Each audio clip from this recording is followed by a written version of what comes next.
सांगाल या आजच्या उपोषणाच्या संदर्भात? आमचे मित्र 2 शेतकरी पुत्र नारायण लोखंडे आणि विकास जाधव मागच्या 5 दिवसापासून या ठिकाणी उपोषणाला बसलेले आहे. उपोषणाचा अर्थ काय आहे? अन्न न घेणं, पाणी न घेणं. उपोषण कशासाठी आहे? शेतकऱ्यांच्या मागण्यासाठी. उपोषण कशासाठी आहे? शेतकऱ्याच्या गायगोठ्यासाठी, शेतकऱ्याच्या विहिरीसाठी, शेतकऱ्याच्या शासन देणाऱ्या प्रत्येक लाभासाठी हे उपोषण आहे. अधिकाऱ्यांनी मास्टर झिरो केले त्याचं हे उपोषण आहे. उपोषण कोण करताय? शेतकऱ्याचे पोरं करतायत. ज्यांना निवडून दिलं ते काय करतायत? रावसाहेब दानवे पाटील आपण काय करताय? अब्दुल सत्तार साहेब आपण काय करताय? खासदार कल्याण काळेजी आपण काय करताय? आपल्या लेकरा बाळाचं भविष्य सुरक्षित आहे की नाही हे आपण बघितलं. आपण तेवढी पुंजी जमवली, आपण आपले घर भरून घेतले. आपण मालदीव म्यानमारला फिरायला गेला असाल, तिकडं अय्याशी करत असाल, मात्र शेतकऱ्यांच्या ज्या जबाबदाऱ्या होत्या त्या विसरून तुम्ही तुमच्या लिमिट आता क्रॉस केलेल्या. तुमच्या मतदारसंघामध्ये तुमच्या घराच्या बाजूला, तुमच्या लाखोच्या करोडोच्या बंगल्याच्या बाजूला पोरं उपोषणाला बसले. पोरांची मागणी शेतकऱ्याची आहे आणि तुम्ही इकडे वाकूनही बघत नाही. एवढी मगरुरी तुमची आहे, एवढा मास तुम्हाला चढलेला आहे, एवढी मस्ती तुम्हाला आलेली आहे. तुम्ही येऊन बघणार नाही, उपोषणाची दखल घेणार नाही, आंदोलनाची दखल घेणार नाही. सरकार बस झालंय, सरकार हिटलरशाहीवादी वागतंय. मात्र लक्षात ठेवा, आम्ही हिटलरशाही होऊ देणार नाही. आम्ही या स्वतंत्र भारतात जन्माला आलेले तरुण पिढी, शेतकऱ्यांची, छत्रपती शिवाजी महाराजांची, डॉक्टर बाबासाहेब आंबेडकरांची वारसाची प्रेरणा घेऊन या ठिकाणी आम्ही लढत आहोत. लक्षात ठेवा, एक हिटलरशाहीवादी कराल, दडपशाही कराल, गोरगरीब कष्टकरी शेतकऱ्यावर अन्याय कराल तर याचा उद्रेक झाल्याशिवाय राहणार नाही आणि हा वनवा तुमच्या घरापर्यंत आल्याशिवाय राहणार नाही. तुम्हाला आता वाटत असेल निवडणुका झाल्या, आपण निवडून आलो, आपण पडलो, आपण सुरक्षित आहे, आपला पोरगा आमदार झाला, आपला पोरगा नगराध्यक्ष झाला, आता शेतकऱ्याशी काही घेणं नाही. मास्टर झिरो होतं काय? गायगोट्याचे बिलं निघता काय? विहिरीचे बिलं 3-3 वर्ष थकता काय? आपल्याला काही घेणं नाही. आपण सरकारमध्ये आपले संबंध चांगले असं जर का वाटत असेल तर आजूबाजूला बघा, ही जनता उभी आहे. ही जी जनता आहे ही शेतकऱ्याचे पोरं आहे आणि हे शेतकऱ्याचे पोरं तुमच्या नरड्याचा घोट घेतल्याशिवाय राहणार नाही. कारण यांच्या हक्काचं तुम्ही लुटून खाल्लंय, यांच्या लेकरा बाळाच्या शिक्षणाचं तुम्ही तुमच्या लेकरा बाळांना कमवून ठेवलंय.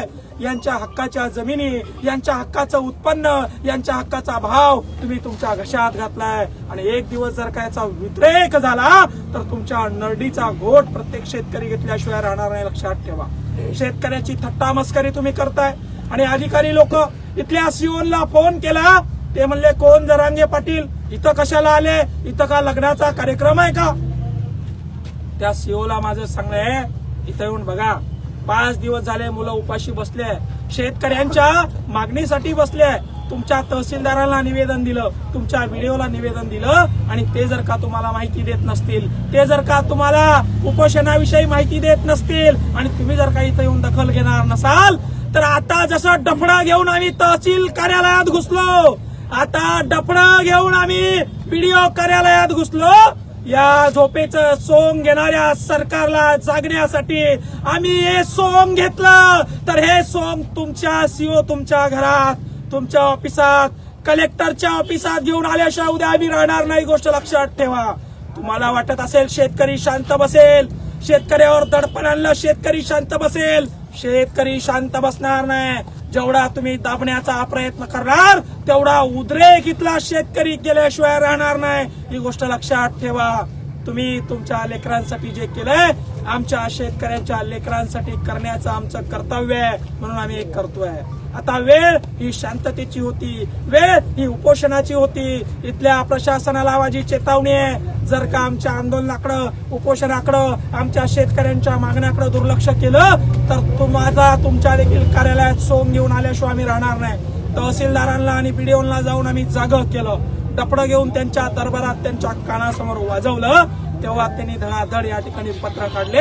विकासरावचं आणि या ठिकाणी नारायण भाऊचं मी अभिनंदन व्यक्त करतो की त्यांनी 5 दिवस अन्नाचा कण न घेता शेतकऱ्यासाठी खिंड लढवली. ही खिंड अजूनपर्यंत चालू ठेवली. इथं असलेल्या प्रत्येक शेतकऱ्याला अभिमान वाटायला पाहिजे की आपल्यासाठी कोणीतरी लढतंय, आपल्या लेकरा बाळासाठी कोणीतरी भांडतंय. अरे नेते त्याच्या पोरासाठी, नगराध्यक्ष करण्यासाठी, आमदार खासदार करण्यासाठी धावतायत, पळतायत. मात्र तुमच्या लेकरांना चांगलं शिक्षण मिळावं, तुम्हाला चांगली व्यवस्था मिळावं म्हणून हे 2 शेतकऱ्याचे वाघ या ठिकाणी लढतात. म्हणून सर्वांनी जोरदार टाळ्या त्यांच्यासाठी वाजवायच्या. व्हिडिओला आणि तहसीलदारांना चेतावणी आहे, पुढच्या 15 ते 20 मिनिटांमध्ये इथं येऊन मागण्या पूर्णत्वाचं पत्र या ठिकाणी घेऊन हे उपोषण तात्काळ सोडवावं, अन्यथा उद्रेक झाल्याशिवाय राहणार नाही. धन्यवाद. जय जवान, जय किसान.